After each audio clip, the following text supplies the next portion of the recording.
Hi, my name's Anas Sadiq, and here's what's making news now. The Panama Papers release has nations around the world scrambling to contain the fallout. Information from the leaked documents was released worldwide on Sunday by the International Consortium of Investigative Journalists. Iceland's Prime Minister Sigmundur David Gunnlaugsson resigned after mass protests in Reykjavik. UK Prime Minister David Cameron has denied he has any offshore holdings. US President Barack Obama and then Secretary of State Hillary Clinton are facing heat as they pushed for a US-Panama trade deal in 2011. This may be what made many of the allegations in the Panama Papers possible. French Finance Minister Michel Sapin said France would place Panama back on a blacklist of uncooperative tax jurisdictions. The Royal Bank of Canada was among one of the banking institutions named in the leaks. Hundreds of Canadians have also been named. Let's head over to Johanna Tucker with Business and Technology. Thanks, Anas. BP Oil will pay $20 billion in settlements from their oil spill in 2010. A New Orleans judge granted the agreement on Monday for the spill that took place 6 years ago in the Gulf of Mexico. The settlement that will be paid over 16 years includes $5.5 billion toward the Clean Water Act penalties. The judge says that BP was grossly negligent for the rig explosion that killed 11 BP workers and created a 134 million gallon ocean spill. While one company pays to cover their name, an entire country is having their citizens' names exposed. The whole Turkish citizenship database has allegedly been hacked and put online. Over 49 million names are included, with important information like national ID cards and full addresses. Readers are given the option to download the 6.5 gigabyte uncompressed file. The hacker's website also warns against electing Donald Trump, saying he's a worse politician than Turkish President Tayyip Erdogan. Facebook is using artificial intelligence to help the visually impaired enjoy photos. The new technology is a machine trained to analyze photos and explain aloud what they look like. The feature is being tested on Apple phones set to English, but Facebook plans to introduce the software across all phones and languages. More than 2 billion photos are shared daily across social media platforms like Twitter, Instagram, Snapchat, and Facebook. For those of you dyeing your locks to mask your gray hairs, science may have a solution for you. Researchers have found the first gene linked to gray hair. This discovery opens the door to strategies to reverse or prevent hair from losing its color. Scientists did a study on the hair of 6,000 people in 5 Latin American countries.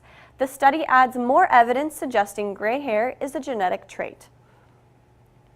The Canadian dollar is down for the 3rd session in a row. The pressure from falling commodity prices is especially impacting the Toronto Index. Metal, gold, and energy stocks had the highest impact, sliding 104 points. The Canadian dollar also slid to 75.5 cents for every US dollar. Now let's take a look at the stocks in the US market. Dow Jones Industrial slides over 0.5%, down $96 per stock. NASDAQ is down 0.65%, $31 per stock.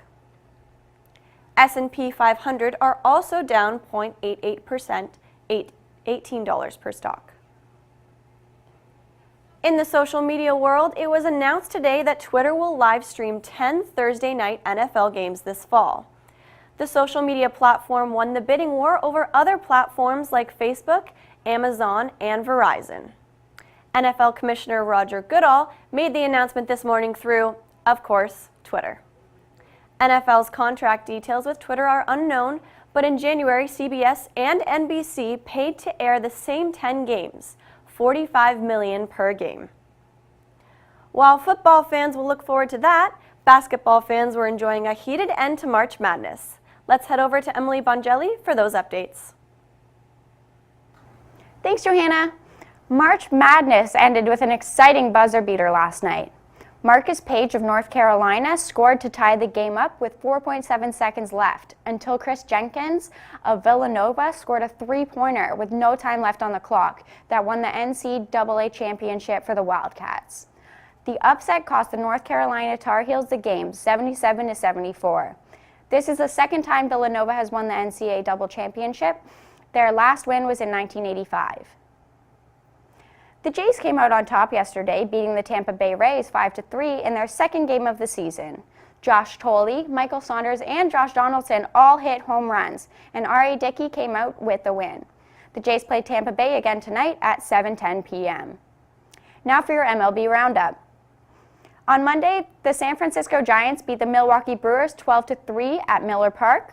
The Baltimore Orioles came out on top with a 3-2 win against the Minnesota Twins. The Texas Rangers won last night with a close 3-2 score against the Seattle Mariners. The Atlanta Braves were defeated by the Washington Nationals 4-3. The Cincinnati Reds beat the Philadelphia Phillies by 4 runs with a score of 6-2. And the Los Angeles Dodgers spanked their game against the San Diego Padres 15-10. The Colorado Rockies had an impressive win away from home against the Arizona Diamondbacks 10-5. In Los Angeles, the Chicago Cubs came out on top, beating the Angels 9-0.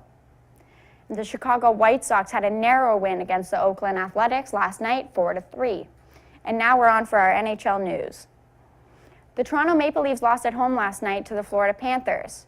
Rocco Grimaldi scored 2 of the Panthers' goals and held on to defeat the Leafs 4-3. The Leafs play the Columbus Blue Jackets at the Air Canada Centre tomorrow at 7 p.m.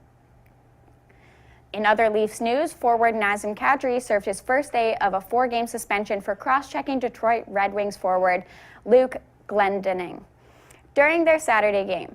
Because Kadri is considered a repeat offender, he will be forfeiting $200,000 of his salary. And now for your NHL Roundup. The New York Islanders won against the Tampa Bay Lightning 5-2. The Arizona Coyotes lost 5-2 against the St. Louis Blues. The Columbus Blue Jackets lost 4-2 at home last night against the New York Rangers. And the Vancouver Canucks won 3-2 at home yesterday against the Los Angeles Kings. And now on to your Raptors. After losing to the Spurs on Saturday, the Raptors face the Charlotte Hornets at home tonight at 7:30 p.m. Kyle Lowry and DeMar DeRozan sat out of the matchup against the Spurs and hope to be back in the lineup tonight. The Raptors have played strong all season, and it's showing with a franchise record in wins with 51 and counting.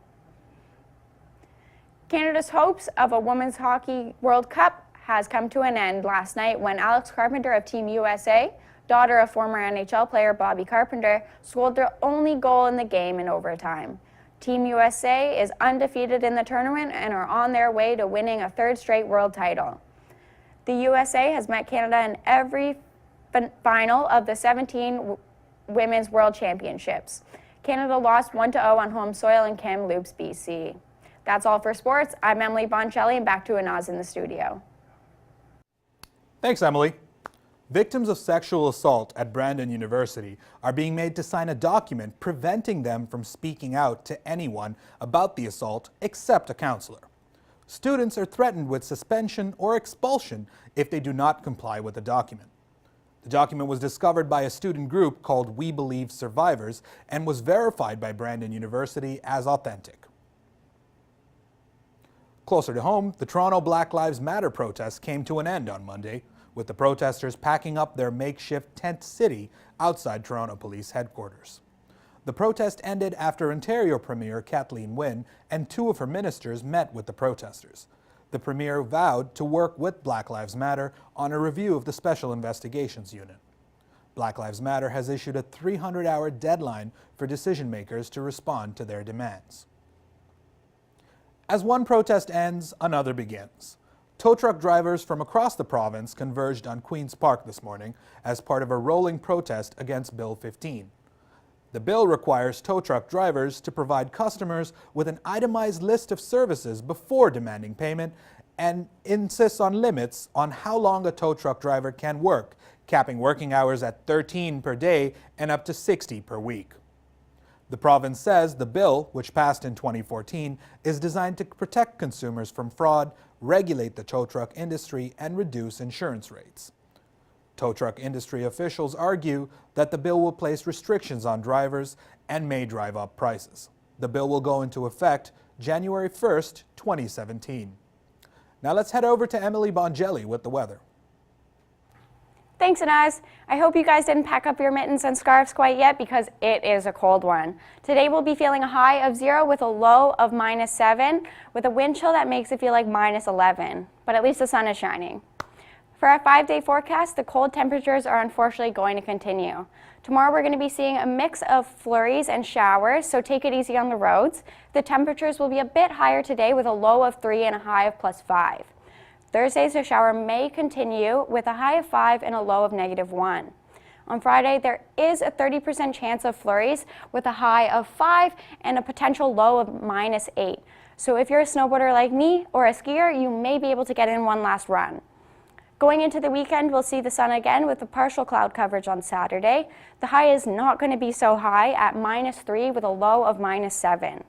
Sunday, the clouds will hopefully go away so we can enjoy some of that sun. The temperatures will rise to +4 and we have a low of 0. That's all for your 5-day forecast. I'm Emily Boncelli. Now back to Inaz in the newsroom. Thanks, Emily. The Ontario government has tabled legislation to allow municipalities to vote using the ranked ballot system. The ranked ballot system would require voters to list their top 3 choices in order 1 to 3. The first one to receive 51% of the vote would be elected.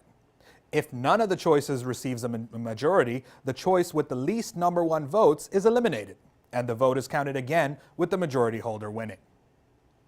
Heading west, the Saskatchewan Party was elected to a majority government last night for a 3rd consecutive term under the leadership of Premier Brad Wall.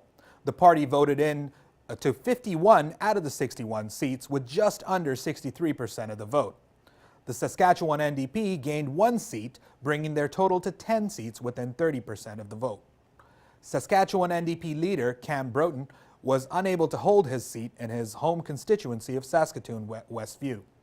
The race for Saskatoon Westview was incredibly tight, with only 232 votes making the difference. Heading down south, the U.S. presidential race is heating up as the Wisconsin primaries take place today. In the Republican primary, polls are projecting Ted Cruz as the winner. A win for Cruz could stall Trump's momentum as the frontrunner for the GOP. Since the Democrats elect delegates on a proportional basis, a minority win will not be enough for Sanders to gain enough delegates to overtake Clinton's lead. Polls close tonight. Now let's head over to Amrita Chopra with entertainment. Thanks, Inaz. Good news for Rolling Stones fans, as the band just confirmed they are working on a new blues-inspired album.